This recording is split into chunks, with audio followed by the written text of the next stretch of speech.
Ada sepasang suami istri yang bernama David dan Amy, sedang melakukan perjalanan pulang pada malam hari. Di malam itu David tidak ingin lewat jalan tol dan memaksa lewat jalan pintas. Di tengah perjalanan David terkejut dengan seekor rakun yang berada di tengah jalan. Ia berusaha untuk tidak menabrak hewan itu sebisa mungkin. Tiba-tiba mobil mereka memberikan tanda-tanda akan mogok. Alhasil, David mampir ke pom bensin dan meminta bantuan untuk memperbaiki mesin mobilnya. Tapi David tak melihat ada seorang pun di sana.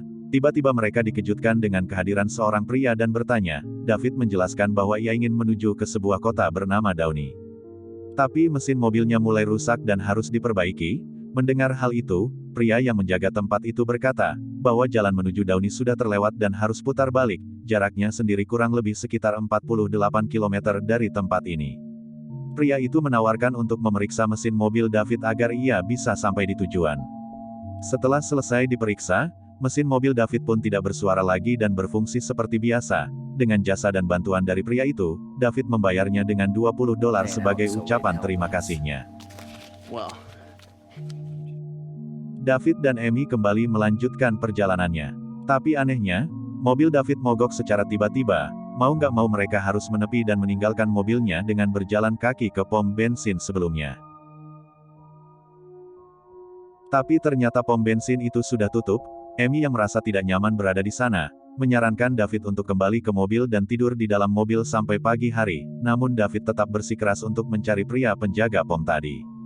Kebetulan di sebelah pom bensin itu terdapat sebuah motel yang masih buka 24 jam. Mereka masuk ke dalam motel itu dan mendengar suara teriakan wanita yang begitu keras. Amy semakin curiga dengan tempat ini dan memaksa David untuk balik saja, tapi David terlanjur menekan bel. Tidak lama dari itu, datang seorang pria manajer motel. David yang mendengar suara teriakan wanita pun bertanya dari mana asal suara itu. Ternyata suara itu berasal dari film yang ditonton si manajer motel. David bertanya apakah penjaga pom bensin yang ada di sebelah masih bertugas atau tidak. Si manajer langsung menjawab bahwa pria tersebut sudah pulang dan akan kembali besok pagi. Ia juga menawarkan untuk menginap di motel ini sampai pagi. David pun setuju dan mereka menginap di motel itu untuk 1 malam. Sejauh ini semuanya berjalan lancar dan tidak ada yang mencurigakan sama sekali.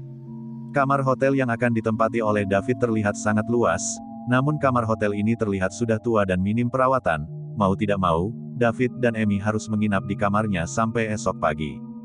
Perjalanan yang begitu melelahkan membuat mereka tidak sabar untuk beristirahat. Tak lama dari itu, telepon itu berbunyi secara tiba-tiba. Amy pun mengangkat panggilan itu tapi tidak ada suara sama sekali, lalu pintu kamar mereka juga dipukul entah oleh siapa. David memeriksa kondisi luar tapi tak ada siapapun yang terlihat. Telepon di kamar itu juga kembali berbunyi tapi tetap saja tidak ada suaranya. Pintu kamar mereka terus dipukul, begitu juga pintu yang terhubung dengan kamar sebelah. David pun tak tinggal diam, ia berusaha untuk meminta orang di kamar sebelah berhenti menjahilinya. Namun bukannya mereka berhenti, tapi mereka malah mengganggu semakin menjadi-jadi. Lalu David pun berjalan menuju ke meja reservasi untuk mengadu kepada manajer motel. David berkata bahwa ada orang lain yang mengganggu mereka sejak awal. Ia meminta agar manajer itu mau memeriksanya dan menegur orang di kamar sebelah. Tapi masalahnya, manajer motel itu berkata bahwa malam ini hanya ada David dan Amy yang menginap di motelnya. David pun meminta manajer itu untuk memeriksa dan membawa pistol yang berada di atas pintu. Lalu David pun kembali masuk ke kamarnya dan berkata kepada Amy, bahwa semuanya akan diurus oleh manajer motel. Hanya saja Amy tetap memiliki perasaan yang tidak enak dan memaksa David untuk pergi dari motel ini. Namun perkataan Amy tak dituruti oleh David. Sebelum beristirahat, David ingin menonton TV terlebih dahulu, tapi tidak ada satupun siaran yang dapat dia tonton. David yang bosan pun mengambil sebuah kaset yang ada di atas TV. Awalnya David mengira bahwa video di kaset itu adalah sebuah film biasa yang dimana video itu terlihat beberapa orang disiksa secara sadis. Namun tiba-tiba David menyadari satu hal yang dimana lokasi kejadian video ini sama persis dengan kamar hotel yang ia tempati.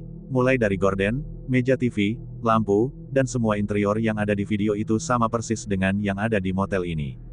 David juga menemukan letak kamera yang merekam semua kejadian itu. Posisi dari kamera yang diletakkan juga sangat sulit ditebak dan tersembunyi. Saat mereka sedang memperhatikan lagi rekaman itu, tiba-tiba seluruh listrik dipadamkan dan mulai kedap-kedip. Pintu kamar motel David dan Amy juga dipukul lagi oleh orang misterius. Mereka berusaha untuk menenangkan diri dan mencari jalan keluar dari motel. Namun satu-satunya jendela, ternyata sudah dipaku entah oleh siapa. David langsung membuat rencana untuk kabur dari motel itu dengan mematikan lampu terlebih dahulu. Saat mereka mencoba kabur dari depan, muncul dua orang sekaligus yang mengejar David. Saat itu satu-satunya handphone yang dimiliki Amy malah terjatuh di halaman depan. Untung saja mereka berhasil berlindung di dalam kamar itu. Kemudian situasi menjadi sunyi secara mendadak, dan David berencana untuk pergi ke telepon umum karena kebetulan, telepon umum itu berada di halaman motel tersebut. Dengan nekatnya David mencoba untuk sembunyi-sembunyi agar tidak diketahui oleh dua orang psikopat itu. David langsung menelepon nomor darurat dan berkata, mereka sedang dalam keadaan darurat, namun ternyata sambungan telepon itu diatur sedemikian rupa, agar mengarah ke telepon manajer motel. David ingin ditabrak oleh kedua psikopat itu dengan mobil. Ia terus dikejar oleh mobil itu dan untungnya berhasil masuk ke dalam kamarnya. Mereka sengaja melakukan itu karena mereka ingin David kembali ke kamarnya untuk disiksa. David yang sedang mencari jalan keluar di kamar mandi secara tidak sengaja mendengar suara papan kayu berada di bawah kakinya. Ternyata di bawahnya itu adalah sebuah jalan rahasia. Di halaman motel terlihat sebuah truk yang datang. Mereka mengira itu adalah seorang tamu yang ingin menginap di motel itu. Maka dari itu David dan Amy mencoba untuk minta tolong. Saat pria itu berjalan ke kamar mereka, dari belakang muncul dua psikopat yang sudah menunggu. Saat itu juga David bersikeras untuk memberitahu pria itu bahwa ada psikopat yang mengejarnya. Namun ternyata pria yang datang dengan truk itu sudah kenal dengan si manajer motel. Lalu memberikan satu dus kaset yang berisi rekaman kepada sopir truk itu. David dan Amy langsung masuk ke lubang yang baru saja David temukan. Mereka terus menyusuri lorong itu yang dipenuhi dengan belokan ke berbagai arah. Kemudian mereka sudah tiba di ruangan si manajer motel.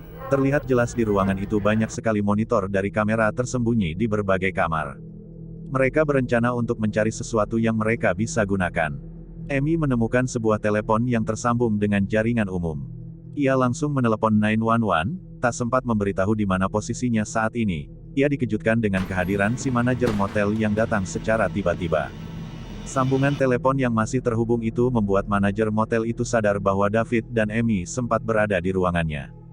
Saat itu juga si psikopat langsung disuruh untuk mencari mereka berdua. David dan Amy yang masih berada di lorong mencoba untuk menghindari kejaran psikopat.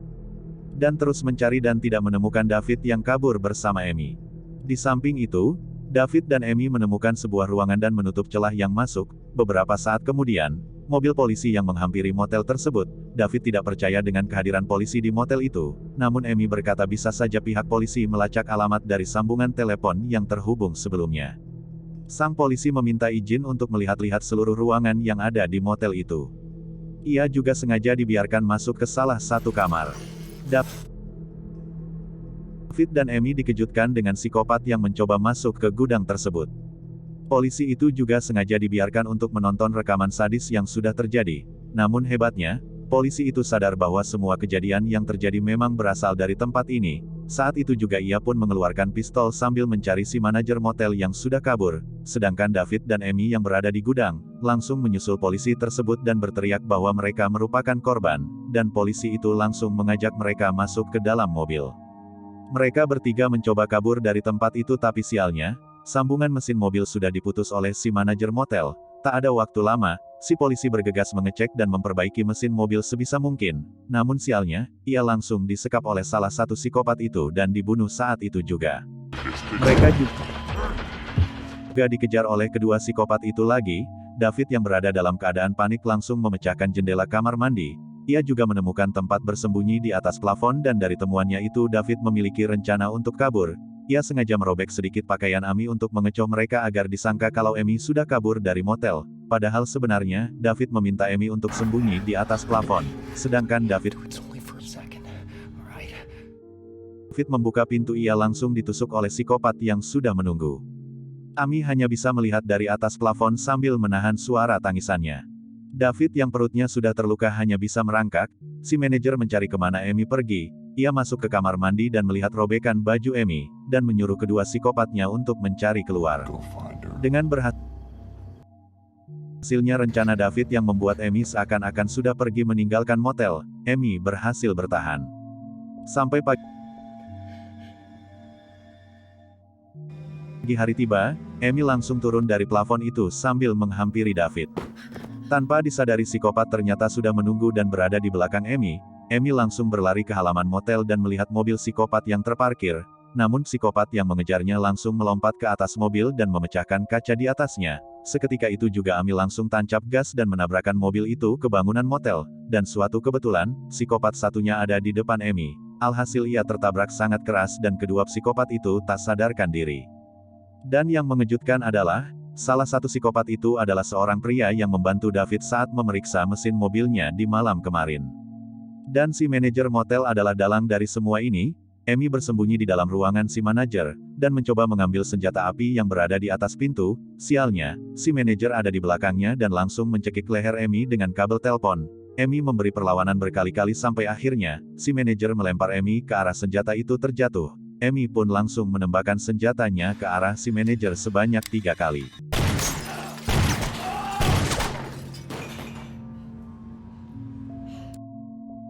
Amy yang mengetahui keadaan David yang sedang sekarat, langsung mencari kabel telepon di saku si manajer dan berhasil memberitahu posisinya kepada pihak yang berwajib. Dan film pun berakhir.